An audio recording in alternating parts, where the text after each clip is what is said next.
Hey everybody, thank you for joining me back for my third and final video on this family systems series. I just wanted to thank everybody so far for listening.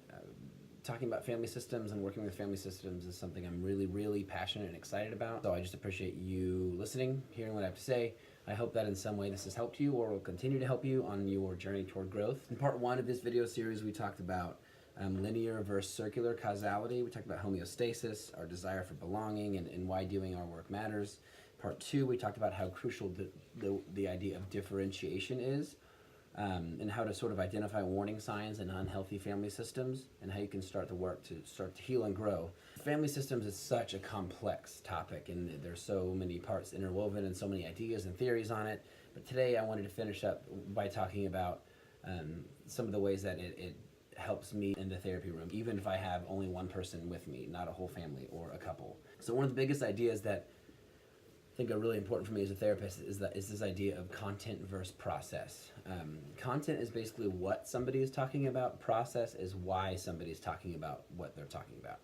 So if I were to say to you, thanks for watching this video, the content would be that sentence. I'd be thanking you for watching the video, but the process would be sort of what's going underneath. Why did I thank you for watching this video? Am I nervous about it and so I just filling the air with talk? Am I really wanting you guys to come back and keep watching?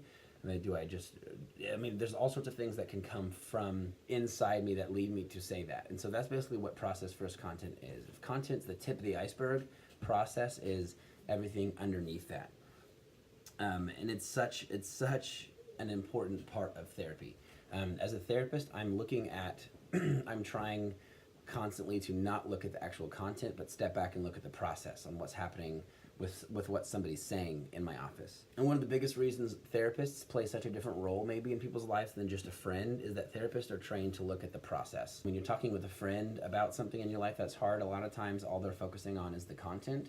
They're not focusing as much on the process of why you're saying what you're saying and what's leading you to say those things and the beliefs that you have that cause those things to come out of your mouth. I don't know if you've heard the phrase, it's never about the dishes. The fights in families are never about the content per se, that they are about the content, but the deeper roots of it are something bigger. The dishes, it's not just about how you put in the dishes right. It's more about, do you care enough about me to listen to what I have to say and follow through with it? Are you worried about what I'm worried about? There's all these messages going underneath the fights about the dishes, just to use a very stereotypical example. So that's something big that I focus on as a therapist. I'm always looking at the process. And building from this, there's another big thing that I'm focusing on is when there's multiple people in my office, is the interactional patterns between them, the kind of dance they do as a couple or as a family, not just on the content of what they're talking about. A good analogy for this that I learned in grad school one point in time is this sort of yellow rope analogy. So let's say there's a family of people in the room and there's this yellow rope that they're all holding and they dance and move around the room. It's easy to look at them and what they're doing and the steps they're making, but what a family therapist does is they're looking at the rope and how the rope moves as the family dances. They're watching these sort of interactional patterns between the family members. How does this person react when this person says this? When this person does this? How does the rest of the family react? Or how does your spouse react when you start feeling this way? It's about these interactional cycles and interactional patterns between people. It's less about what they're talking about, really. Yeah, and so that rope analogy is very incomplete and not perfect, but I think it really illustrates a good point of the interactional pattern that I'm looking at as a therapist, as a family therapist, rather than just what's coming out of people's mouths. So in family systems, we're all created to have relationships. So the family system that we're in, it makes us who we are. And from an early age, we pick up on these interactional patterns. We're not maybe taught directly how to act and how to react to people. Sometimes maybe it is overt like that, but a lot of times it's this sort of covert, this is how our family reacts. This is how you respond when dad does this. This is how you respond when mom does this or when the kids do this. And we're just sort of trained at an early age to follow those interactional patterns. And even if we don't like them, we can feel very stuck in them. And even when we move on to another system or make our own family, we're stuck in those patterns. And so if we don't actually look at those patterns, those ruts that we get ourselves in, those dances that we have with our relationships, then we can't do anything about them. So my biggest question for you today is sort of, what does your dance look like with your partner or with your family. And a lot of times in couples specifically, there's one person who sort of, we call it this sort of pursue withdraw cycle. So one couple feels distant from the other. Let's say the wife feels distant from the husband, and so she comes toward him and wants to get closer to him because she feels like she's not getting what she needs. And the husband may feel that and then withdraws because he doesn't like the closeness, and it makes him feel uncomfortable and bogged down or whatever. And so when he withdraws, the wife senses that and wants to go closer, and then he feels that and he wants to go further, and so it turns into this sort of downward spiral, the dance that they're in. They get deeper and deeper into these ruts.